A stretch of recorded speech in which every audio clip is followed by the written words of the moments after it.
Il aurait pas fait tant de plaisanteries, Julien, qu'on l'aurait pas tant charrié de notre côté sûrement, mais il pouvait pas s'empêcher de provoquer. On lui faisait pourtant honte, il n'y avait pas de déjeuner où on se balançait pas des assiettes pour finir. Et dans la situation où on se trouvait tous, il n'y avait pas plus imbécile comme attitude. Quant à Louis a même fait remarquer.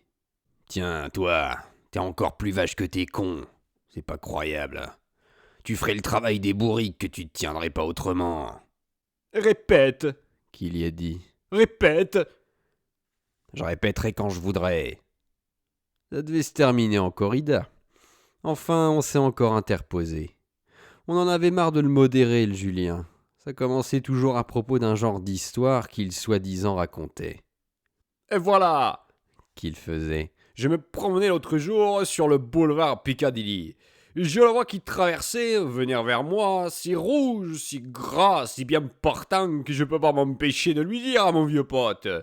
Et si tu m'avais pas fait signe, je t'aurais pas reconnu. Qui ça qu'on faisait? À mon cul.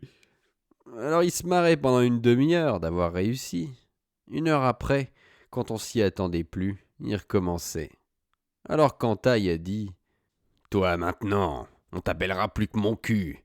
Tu l'as bien mérité pour nous avoir fait chier depuis 3 semaines. Et puis d'abord, je me demande avec quoi qu'on fait pour te nourrir, mon cul, tout gracté. Tu viens du front, c'est entendu. T'es un grand héros, c'est entendu. T'es con comme personne, ça c'est certain. Mais en attendant, c'est moi qui t'engraisse avec Ferdinand. Tu serais aimable, on te dirait rien encore. Note qu'on en a déjà vu bien des autres. Des hypothèques dans ton genre comme le haricot tout cuit. Ça va, on sait se taire. On veut faire honte à personne. Seulement toi, t'arrêtes pas en plus de branler la cafetière. Ça déborde. Barre, colonel, avant que moi t'entends. Moi, Quentin, je te branle la gueule un bon coup. Que je te rende aveugle, tout à fait. Dis, ma sale bourrique de guerre. Tu l'as dans la viande, la guerre. Tu peux le dire, mon cul. T'en crèveras, tiens. L'autre, il avait pas la répartie, ça l'insultait trop. Bijou, il en avait la tremblote de les écouter, qui se tenait plus. Il en hurlait presque de peur. Les femmes étaient descendues. C'est bien. Qu'il a dit Quentin. Bah explique-toi puisque t'y tiens. Merci, hein, les gars. C'est bien lui qui leur a voulu. J'ai été bien patient avec ce con-là. J'en ai marre de le voir faire le caïd. Caïd à fion. Caïd des cons, voilà ce que t'es, enflure de mes burnes. Arrive, hein, puisque t'es si brave. Pas ici, on nous voirait. Tu serais content, un purin, de nous faire poirer pour la violence. C'est ça que tu désires, au fond. Alors il s'est levé, il a tourné autour de la table, il s'est approché de mon cul pour lui dire bien ça en face. L'autre alors y a sonné brut un coup de genou dans le ventre en y cramponnant le bras, c'était traître. Mais le coup a dévié sur la hanche, mal porté. Monte en haut, donc. Qu'a hurlé Quentin. C'est pas tout de pavoiser devant le public. Je me bats pas, moi, ici, avec des fillettes autour. Viens en homme, dans la piole en l'air. Comment que je t'arrange des saucisses, moi? Si t'aimes la tripe, je vais t'en faire manger de la chaude, moi. Monte un peu. Que je me régale aussi. Viens, Bobide. On va s'amuser, mon gros. Et voilà dans l'escalier. On veut aller avec eux, mais Quentin veut pas. Dans sa chambre, il fait sortir Ursule. Il nous vire aussi. Il fait 2 tours de clé.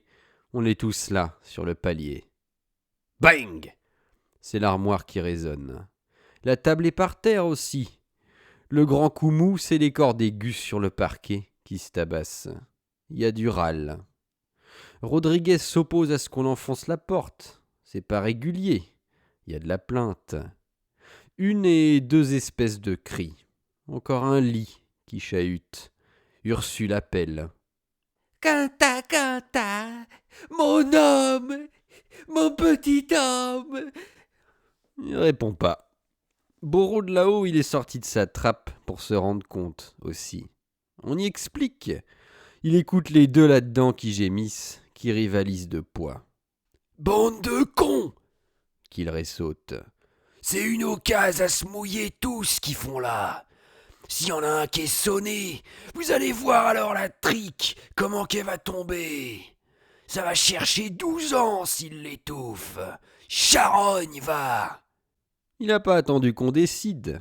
Il prend son élan sur la rampe, Boro, et vrang, il se balance tout le corps sur la porte. Ça craque, du haut en bas. Il se tient là-dessus et dans la piaule. Les deux artistes étaient toujours étreints sur le lit à se faire des convulsions avec des petits coups de couteau dès qu'ils peuvent s'en refiler, les vaches. Boro alors, qui était furieux aussi de s'être fait mal au genou, enfonçait le bahut. Il prend le pajot à 2 poignes, il le retourne d'un coup. Il découvre les deux enragés. Il se projette dessus alors comme sur la porte. Il pesait bien ses 100 kilos. Qu'ils en expirent alors d'écrasement, les deux enragés. Ils roulent chacun de son côté. Ils sont pâles. Ils ont déjà perdu chacun beaucoup de sang. On va chercher Jürgen Bitz là-haut dans la soupente. Heureusement qu'il est là aussi. Il s'amène avec ses instruments. C'est rien que des petits coups de couteau. Ils sont pas plus montés que le haut des cuisses. Ils se tenaient de trop près. Y a qu'à faire des petits pansements. Ils s'engueulent encore après ça, même pendant qu'on les débarbouille. Le différend n'est pas réglé. Ils veulent pas rester couchés ni l'un ni l'autre. J'en ai vu bien d'autres. Que fait mon cul? Du sang. J'en ai encore pour 10 règlements comme celui-là. Enfin, c'est fini quand même. Mais y a pas de vainqueur.